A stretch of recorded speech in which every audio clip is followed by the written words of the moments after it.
ចម្លើយសម្ភារដើរបែកទៅជនពាក្យច្រើនតែឆ្លើយប៉ុន្តែចម្លើយទាំងអស់ហ្នឹងគឺអត់សូវមានភាពលេចធ្លោបន្តិចអ្នកនឹងអត់ថាតើហេតុអ្វីបានជាចម្លើយបបបែកទៅជនមួយចំនួនគឺអត់សូវមានភាពលេចធ្លោនៅក្នុងការសម្ភារព្រោះថាចម្លើយរបស់ពួកគាត់ដែលឆ្លើយមកហ្នឹងគឺ HR ពួកគាត់លឺរាប់រយដងមកហើយដែលជាហេតុធ្វើឲ្យចម្លើយទាំងអស់ហ្នឹងគឺអត់សូវមានភាពលេចធ្លោអញ្ចឹងចង់ដឹងអត់ថាតើចម្លើយទាំងអស់ហ្នឹងគឺមានអ្វីខ្លះតោះអញ្ចឹងយើងទៅមើលវីដេអូនេះទាំងអស់គ្នាទី1នោះគឺ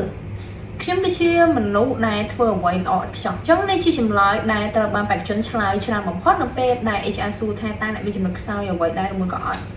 អញ្ចឹងចម្លើយនេះគឺគេឆ្លើយច្រើនមែនទែនដែលជាធ្វើឲ្យចម្លើយនេះអត់សូវមានភាពលេចធ្លោនោះទេអញ្ចឹងជំនួសឲ្យការឆ្លើយបែបហ្នឹងអ្នកគឺត្រូវតែទទួលស្គាល់នៅចំណុចខ្សោយរបស់ខ្លួនហើយលើចំណុចខ្សោយហ្នឹងមកនិយាយហើយត្រូវបញ្យល់ប្រាប់គេថាតើអ្នកកំពុងតែកែប្រែវាយ៉ាងដូចម្តេចខ្លះដើម្បីឲ្យវាប្រសើរជាងមុន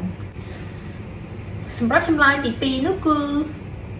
ឆ្លើយថាខ្ញុំគឺជាមនុស្សដែលឧស្សាហ៍ព្យាយាមធ្វើការសម្រាប់ចម្លើយនេះគឺសឹងតែគ្រប់គ្នាហើយដែលឆ្លើយបែបនេះរួមបញ្ចូលទាំងខ្ញុំដែរនៅពេលដែលខ្ញុំទៅធ្វើការសម្ភាសន៍ប៉ុន្តែការនិយាយតែមកថាអ្នកឧស្សាហ៍ព្យាយាមធ្វើការគឺវាអាចជួយអីបានទេអ្នកគួរតែមានភស្តុតាងមកបញ្ជាក់ឬមួយក៏សមិទ្ធផលការងាររបស់អ្នកហើយបញ្ជាក់ប្រាប់គេថាអ្នកគឺពិតជាមនុស្សឧស្សាហ៍ព្យាយាមមែនទេហើយចម្លើយទី3នោះគឺ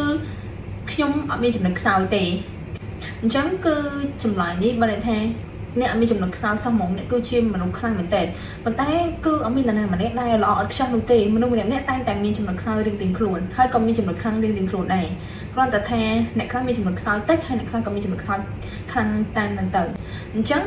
ភាសាជាងនេះអ្នកគួរតែលើកចំណុចខ្សោយរបស់អ្នកមួយហើយពន្យល់ប្រាប់គេថាតើអ្នកកំពុងតែអភិវឌ្ឍវាយ៉ាងដូចម្តេចខ្លះដើម្បីឲ្យកែប្រែចំណុចខ្សោយរបស់អ្នកទៅជាចំណុចខ្លាំងវិញអញ្ចឹង HR គឺគាត់ចង់បានចម្លើយមួយដែល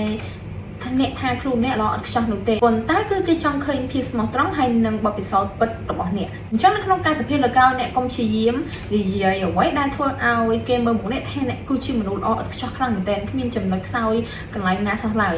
ផ្ទុយទៅវិញអ្នកត្រូវធ្វើជាខ្លួនឯងនិយាយការពិតហើយនឹងបទពិសោធន៍ពិតរបស់អ្នកប៉ុន្តែអ្នកត្រូវចេះបញ្ចេញបញ្ចូលខ្លួនឯងអំពីពាក្យពេចន៍ដែលត្រូវឆ្លើយដើម្បីឲ្យចម្លើយរបស់អ្នកកាន់តែមានប្រសិទ្ធភាពនិងមានឱកាសខ្ពស់អញ្ចឹង follow page របស់ពួកយើងដើម្បីទទួលបាន tip ថ្មីៗនៅឱកាសការងារជាច្រើនផងដែរ